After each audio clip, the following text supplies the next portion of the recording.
Joining me now is Jonathan Morris. He's a commercial real estate executive. So, Jonathan, what do you make of China's initiatives to slow the market and provide more affordable housing? It's actually working. It's a massive program. The government is encouraging the development of youth housing for the millennials, and they're encouraging adaptive reuse, taking warehouses, hotels that haven't been occupied, and even office buildings, and converting them into small apartments, 250 feet to 500 square feet maximum, that rent for approximately, in our terms, $1,000 a month, $1,100 a month. Again, they're small. They may have a bedroom, a bathroom, a small other space, but the property managers live on site, and they create dining parties and lots of events for the people who live there, and it's turning out to be quite a positive event in China. So renting to own doesn't work.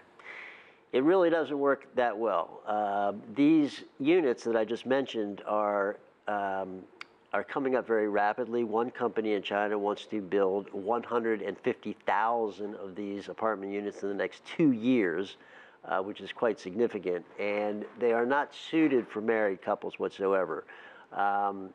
If you had a rental building that was fully outfitted as a home with all the amenities, etc., it's possible they could contribute a portion of their rent to an eventual purchase. But if you think about the prices, say in Beijing, where a 2-bedroom in our dollars is $870,000, you would have to contribute a significant amount of your rent each month to get anywhere near that purchase price. So it's in concept good, but it doesn't necessarily work out practically.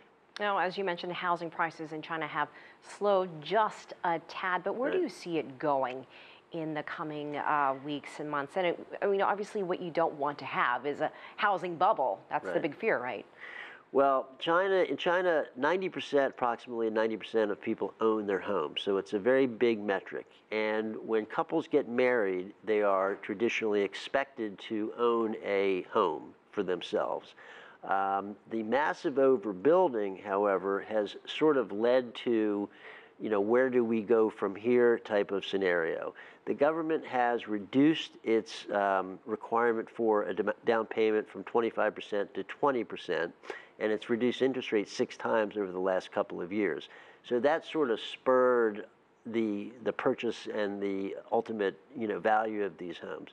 I think, frankly, this youth housing model is going to reduce that push in prices and give millennials who are getting older, each year, a place to go versus trying to figure out a way to buy a home and add fuel to the fire of the price increases. So I think it's actually working to stabilize where the prices are. They have come down a little bit, and people see that as a good thing.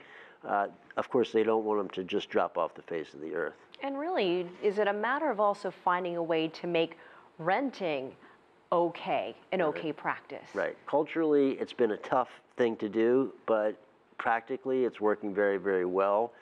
The people that rent these youth apartments typically stay 2 or 3 years. That has actually extended out to 3 and 4 and 5 years. If they get a job offer in another city, they pick up whatever they've got in their 3 rooms and leave. But I think it has worked out, and with this adaptive reuse ability, they can take properties that are sitting dormant and turn them into something versus demolishing them entirely. So I applaud their move. All right, Jonathan Morris, thank you so much for your insight. Thank you for having me.